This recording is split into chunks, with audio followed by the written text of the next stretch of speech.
સવારની ભાગદોડમાં જ્યારે કંઈ પણ ન સમજાય કે ફટાફટ શું બનાવવું, ત્યારે ઇન્સ્ટન્ટ બની જતા આ સૂજીના નાસ્તાની રેસિપી એકવાર જરૂરથી ટ્રાય કરજો. ના કંઈ પણ પલાળવું, પીસવું કે ના સોડા કે ઈનોનો ઉપયોગ, છતાં પણ નાસ્તો સુપર સોફ્ટ અને સ્વાદિષ્ટ બનીને તૈયાર થશે.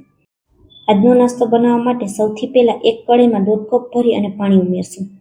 તમારી પાસે આવો મેજરિંગ કપ ન હોય તો તમે ઘરમાં રહેલ કોઈ પણ વાટકીનું પણ માપ સેટ કરી શકો. ત્યાર પછી તેમાં અડધી ચમચી કે પછી સ્વાદ અનુસાર નમક ઉમેરશું. અડધી ચમચી તેલ ઉમેરશું. તેલ અત્યારે આપણે અડધી ચમચી જ ઉમેરવાનું છે. વધારે પડતા તેલની બિલકુલ જરૂર નહીં પડે.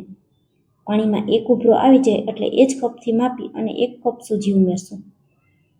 સૂજી અહીં જે ઝીણી આવે તેની લીધેલી છે. તમે જો જાડી સૂજી લેતા હોય તો એક વખત તેને મિક્સર જારમાં દળી અને પછી ઉપયોગ કરવાનો. ચમચાથી હલાવી અને મિક્સ કરી દેશું. હવે ધીમા તાપ ઉપર 3 થી 4 મિનિટ સુધી આપણે તેને થવા દેવાનું છે. સૂજીનું બધું પાણી બળી જાય અને સૂજી એકદમ સરસ ડ્રાય થઈ જાય ત્યાં સુધી તેને થવા દેશું. ચમચાથી આ રીતે વચ્ચે વચ્ચે તેને સતત હલાવતું રહેવાનું, જેથી સૂજીમાં બિલકુલ ગાંઠા પણ ન પડે અને સૂજી કઢાઈમાં ચોટી પણ ન જાય. તો તમે જોઈ શકશો હવે સૂજી એકદમ સરસ શીરાની જેમ ડ્રાય થઈ ગઈ છે. આ રીતે સૂજી એકદમ સરસ ડ્રાય થઈ જાય એટલે તેને ગેસ પરથી નીચે ઉતારી અને એક થાળીમાં કાઢી લેશું. હવે ચમચાથી ફેલાવી અને 5 મિનિટ આપણે તેને પંખા નીચે ઠંડી થવા રાખી દેશું. થોડી હાથ લગાવી શકીએ તેવી સૂજીને ઠંડી થવા દેશું. ત્યાર પછી હાથમાં આ રીતે સેજ એવું તેલ લગાવી લેશું અને હવે આ તૈયાર કરેલા સૂજીના મિશ્રણને હાથેથી મસળી લેશું. તો સૂજી છે તે એકદમ સરસ સોફ્ટ થઈ જશે. 2 મિનિટ સુધી આ જ રીતે આપણે તેને એકદમ સરસ લોટ મસળતા હોય એ રીતે મસળી લેવાનું. હવે તમને સૂજીને ઝૂમ કરીને બતાવું તો તમે જોઈ શકશો એકદમ સરસ તે સોફ્ટ થઈ ગઈ છે. તો હવે આપણે તેમાંથી મીડિયમ નાની સાઇઝના બોલ્સ બનાવી તૈયાર કરી લેશું. અહીં નાસ્તો તમને નાની સાઇઝનો પસંદ હોય તો તમારે નાના લુવા તૈયાર કરવાના. હું એક બટકામાં એક ખવાઈ જાય એ રીતનો નાસ્તો તૈયાર કરું છું. વધારે મોટો પણ નહીં અને એકદમ નાનો પણ નહીં. 1 ચમચી જેટલું જ મિશ્રણ હાથમાં લઈ અને હાથમાં આ રીતે ગોળ ગોળ ફેરવવાનું. તો ખૂબ જ સરળતાથી તેના એકદમ સરસ લીસા બોલ તૈયાર થઈ જશે. તમે જોઈ શકશો બોલ્સમાં બિલકુલ ક્રેક નથી. આ જ રીતના બધા બોલ્સ આપણે તૈયાર કરી લેશું. આ રીતે તમે બોલ્સ તૈયાર કરી અને ફ્રીજમાં એરટાઇટ ડબ્બામાં ભરીને રાખી દો તો સવારે જ્યારે આપણે ભાગદોડ હોય ત્યારે તમારે ફટાફટ તેને બાફી અને વઘાર કરવાનું જ રહે. એક વાસણમાં પાણી ઉકળવા માટે રાખી દેશું. પાણી ઉકળી જાય એટલે તૈયાર કરેલા સૂજીના બોલ્સને કાણાવાળી પ્લેટમાં રાખી અને 5 મિનિટ સુધી આપણે તેને કૂક કરી લેશું. ફક્ત 5 જ મિનિટ સુધી કૂક કરવાના છે. સૂજી આપણે પહેલાં પણ 3 થી 4 મિનિટ સુધી કૂક કરેલી હતી. તો હવે તેને ગેસ પરથી નીચે ઉતારી અને થોડા ઠંડા થવા દેશું. તો અહીં એક બોલ્સ તમને ઝૂમ કરીને બતાવું તો તમે જોઈ શકશો સોડા કે ઈનો વગર કેટલા સરસ સોફ્ટ બનીને તૈયાર થયા છે.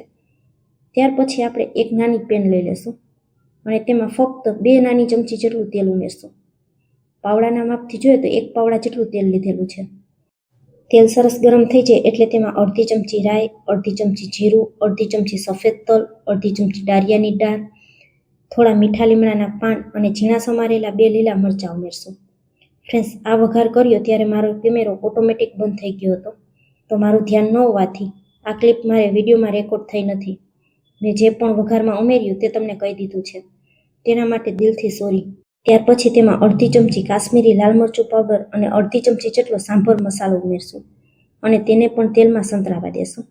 સાંભર મસાલાની જગ્યાએ તમે પેરી પેરી મસાલો, પાઉંભાજી મસાલો કે પછી મેગી મસાલાનો પણ ઉપયોગ કરી શકો. હવે તૈયાર કરીને રાખેલા સૂજીના બધા બોલ્સ એકસાથે ઉમેરી દેશું અને ચમચાથી હલાવી તેને મિક્સ કરી દેશું. આ સમયે ગેસની ફ્લેમને સ્લો કરી દેશું જેથી વઘાર આપણો દાજી ન જાય.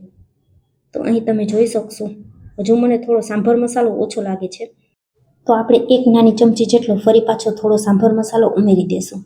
અહીં તમને વધારે કે ઓછો જે મુજબ મસાલો પસંદ હોય એ રીતે ઉમેરવાનો. ત્યાર પછી અડધી નાની ચમચી જેટલા ચીલી ફ્લેક્સ ઉમેરશું અને થોડા લીલા ધાણા ઉમેરશું. ચમચાથી હલાવી બધું મિક્સ કરી દેશું. અડધી મિનિટ સુધી તેને થવા દેશું અને હવે ગેસની ફ્લેમને બંધ કરી તૈયાર કરેલા નાસ્તાને ગરમા ગરમ સર્વ કરી લેશું. તો ફ્રેન્ડ્સ, આજની રેસીપી અહીં સુધી જોયા પછી જરા પણ પસંદ આવી હોય તો વિડીયોને એક લાઇક કરજો, તમારા ફ્રેન્ડ્સ અને ફેમિલીમાં શેર કરજો અને મારી રેસીપીઓ તમને જોવી ગમતી હોય અને હજુ સુધી મારી ચેનલને સબસ્ક્રાઈબ ન કરી હોય તો મને સપોર્ટ કરવા બદલ મારી ચેનલને સબસ્ક્રાઈબ જરૂરથી કરજો. ફરી મળીશું આવી જ એક નવી રેસીપી સાથે. ત્યાં સુધી સૌને મારા જય માતાજી.